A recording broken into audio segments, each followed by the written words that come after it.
œuvrez pour la République, pour que la République se tienne sur ses jambes. À vous tous, la nation vous sera à jamais reconnaissante.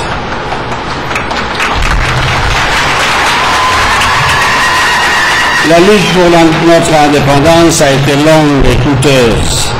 Des hommes et des femmes ordinaires, portés par l'amour de la patrie et le refus d'accepter toute perpétuation de domination, ont défié une puissance coloniale afin que le peuple djiboutien ainsi que les générations suivantes puissent retrouver leurs droits et leur vocation naturelle d'exister et de vivre libres. Libre dans un État souverain, moderne, ayant toute sa place au sein de la communauté internationale. Un État capable d'assumer les responsabilités et les obligations que lui confère cette position privilégiée. Chers compatriotes, les principes et les valeurs offerts par l'indépendance et par nos institutions républicaines sont sacrés. Je pense en particulier à l'égalité, socle de notre unité nationale. En effet, c'est par elle que tous les Djiboutiens sont égaux devant la loi, qu'ils reçoivent indifféremment le même traitement, indistinctement les mêmes droits, les mêmes chances. Ce principe fondamental de notre République, qui est l'égalité des chances, lorsqu'il est effectif, lorsqu'il devient réalité, constitue une réponse formidable à toute problématique sociale, qui fait défi à notre projet de société et de développement. Ce projet de société a pour mission d'assurer un état de droit garant de la liberté de chacun et de chacune et capable d'offrir l'égalité des droits et des chances à tous les enfants de la République, en particulier à sa jeunesse.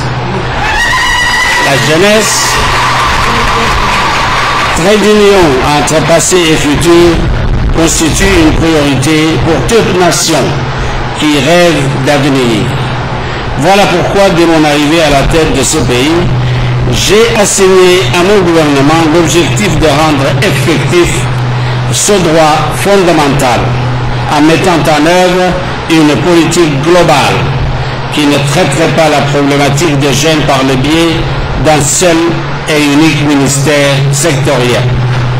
Pendant longtemps, conscients du manque cruel d'une jeunesse éduquée, nous avons valorisé une éducation de qualité et prêché le savoir et l'éducation universitaire. Cependant, il est temps de faire une pause et nous pencher sur la tranche des jeunes exclus prématurément du système éducatif, sans formation suffisante et sans qualification professionnelle, et chercher les moyens de les récupérer par l'apprentissage, la formation et l'insertion professionnelle. Bref, mesdames et messieurs, nous avons mis en place une politique de la jeunesse suffisamment audacieuse pour être capable de créer les conditions nécessaires pour que se réalise la société du maximum qui offrirait à ces jeunes le maximum en matière d'éducation et de santé, le maximum en matière de formation, le maximum dans le domaine de l'emploi, en vue de corriger les lacunes d'avant. Un effort sans précédent a été engagé au niveau de tout le système national d'enseignement. Effort qui s'est concentré sur une réforme profonde, appelée à se poursuivre et qui a été accompagnée de nombreuses réalisations.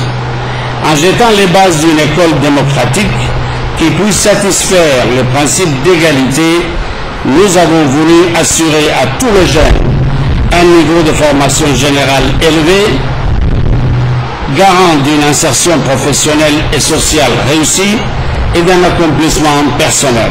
Le gouvernement s'est à cet égard engagé dans une réforme de l'apprentissage qui doit trouver naturellement sa place, une place importante ainsi qu'une considération plus accrue dans l'ensemble des dispositifs de formation et d'insertion professionnelle proposés aux jeunes.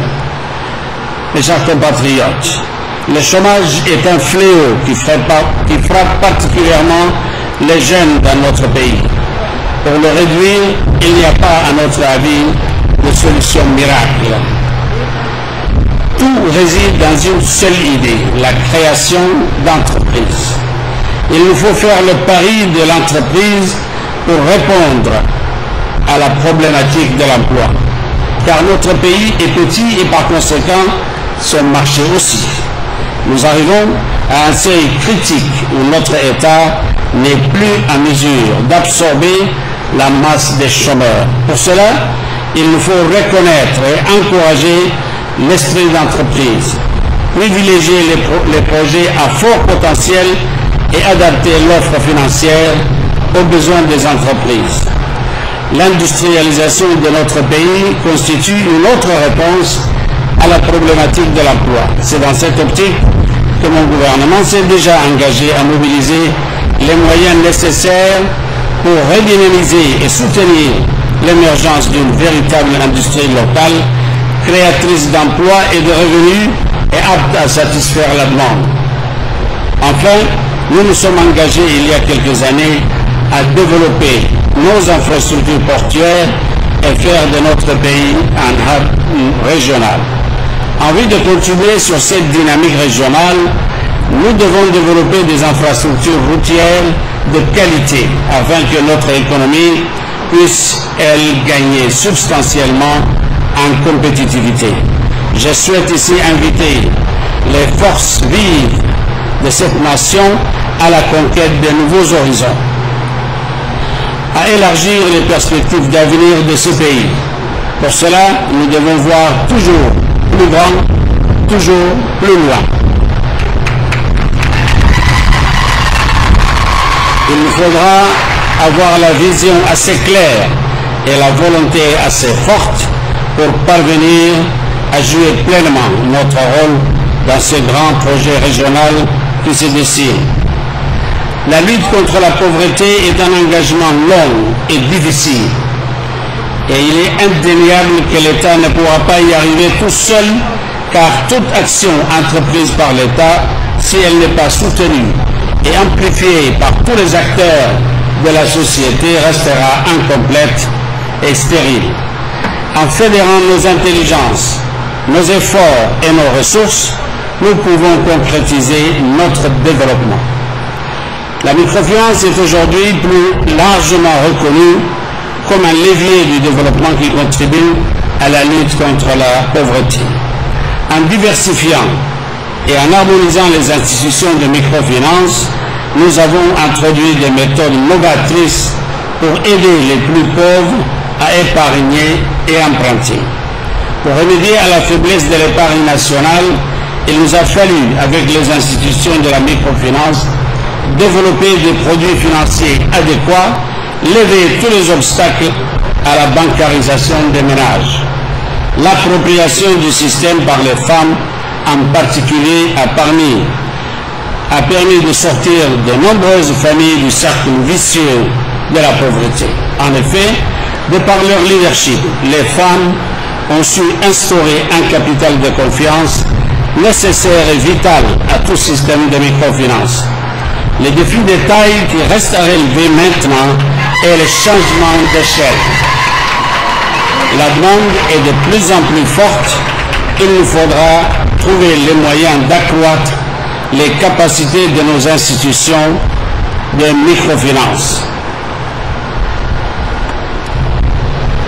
Mes chers compatriotes, un an après l'agression érythréenne contre notre territoire, le régime érythréen continue de défier la communauté internationale par son refus obstiné de se conformer à toutes les résolutions internationales et en particulier à la résolution 1862 du Conseil de sécurité. Il est temps que le Conseil de sécurité prenne ses responsabilités. Le peuple djiboutien a démontré assez de patience et de retenue. Je voudrais Profitez de cette occasion